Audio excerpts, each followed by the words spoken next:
What is the difference between forgiveness and asking for forgiveness during the period of Rosh Hashanah and Yom Kippur, and the forgiveness that we ask for every single day? Slach lanu avinu ki chatanu, machal lanu malkenu ki fashanu.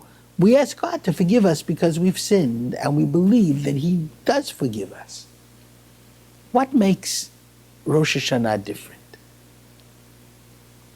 And I believe it's built into the very nature of what Rosh Hashanah is. The day of remembrances, the day of the creation of the world, and what we say in our prayer, Ata zocher ma'aseh olam, you remember the world from its very beginning, ufoked kol yitzurei kedem. And you place a function upon every human being who was ever born. This is an amazing notion, that each of us, in whatever time we live, in whatever place we live, with whatever gifts we were given, whatever weaknesses and shortcomings we have, God knows that if each of us were utilizing the gifts that we have properly, given when we live and where we live, then we would truly express ourselves the way we're supposed to express ourselves, and we would be living the proper, meaningful lives. And herein lies the difference between repentance on Rosh Hashanah and repentance during the year. During the year, Slach lanu avinu ki chatanu, I missed the mincha. My eyes looked where they shouldn't have looked. I ask forgiveness. Rosh Hashanah, I'm not asking forgiveness for a specific deed or misdeed. I'm trying to take into account my entire life. Given the gifts with which I was born and which I was able to develop, the time and place where I live, am I getting the most out of myself? Am I performing the function for which God created me? Now that's a very agonizing question. It means you have to take a total look, relook. And I want to link it to another issue. The issue of the greatest adventure that we have had in 2,000 years. The issue of the possibility of Aliyah for the first time after 2,000 years of exile. Because a very intelligent person, Professor Dumbledore of Hogwarts Yeshiva, in the famed Harry Potter series, said one of the best things I ever read in English. Dr. Dumbledore said, success is not so much because of the gifts that you have, but success depends much more upon the decisions that you make. Now, when I look back on my life, the two most important decisions that I made was marrying my wife and going on Aliyah. And Aliyah is a very special mitzvah. It is a mitzvah. It's certainly a commandment. Vorashtem et haaretz v'yishavtem ba, bamidbar, lamed gimel, pasuk nun gimel. You shall inherit the land which I have given to you and live in it. That's the mitzvah of Aliyah, of Yishuv Haaretz, a mitzvah which we, for the first time in 2,000 years, can keep. And it's an amazing mitzvah, and it's amazing to live in Israel, because Israel is truly where the action is. Israel will truly determine the future of the Jewish people.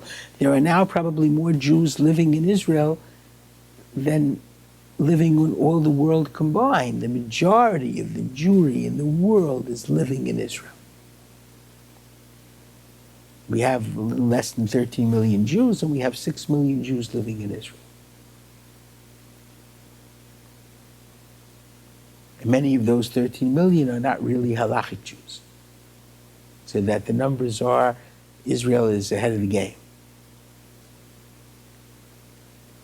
And Israel is certainly where God's promises are being fulfilled. So I believe that when it comes to our prayers on Rosh Hashanah and Yom Kippur, those who are still living in the diaspora have got to do stock taking. We get one chance of life. Israel truly is Jewish future. Are there possibilities to come to live in Israel? Can I perhaps make the possibilities? My general suggestion to people, try to take 1 year off and try it. And during that year, test it out. Because the opportunity that we have to make our lives worthwhile by living in the land of the future, the land of the Jewish dream, the land of God's promise, is an amazing opportunity that we shouldn't let slip by. I must, however, add just one caveat.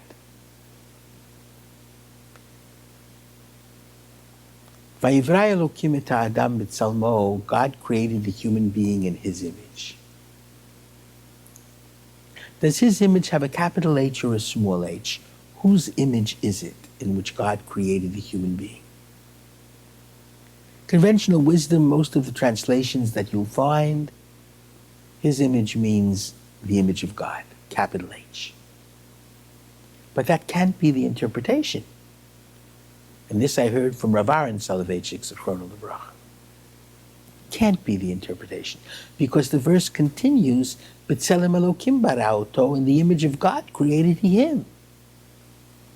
So if the initial phrase, and God created the human being in His image, is capital H, then the next words are a redundancy. So it must be that God created every human being in His small h image. Because every individual is unique.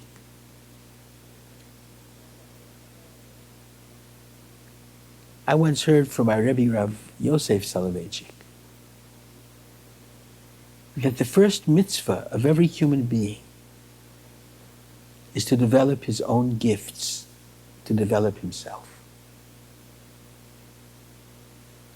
And hopefully to develop himself in a way in which he will make the greatest contribution to the Jewish people, to tikkun olam, to making the world a better place in which to live.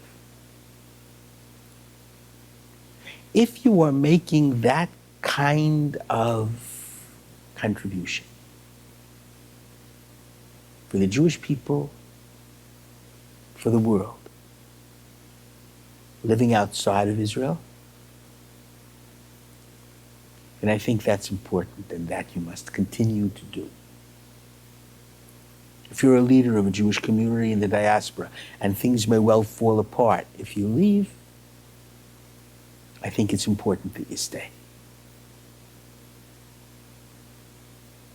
And if you're truly dedicating your life to teaching Torah wherever you're teaching it, I once heard from Chacham Ovadia, you are living extraterritorially Israel if you're teaching Torah Eretz Yisrael anywhere in the world.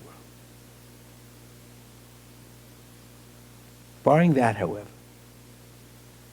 and given that you can support yourself and your family, living in the generation in which we're living, the most blessed generation for Jews in 2,000 years, literally walking in the land of our fathers, of our prophets, of our greatest Tanoim, is an opportunity that should not be missed. And you owe it to yourselves to at least give it a shot. Maybe this is the place, Israel, where you're truly going to develop yourself to your highest potential. God bless and all the best, and Shana Tova U'Mevorechet.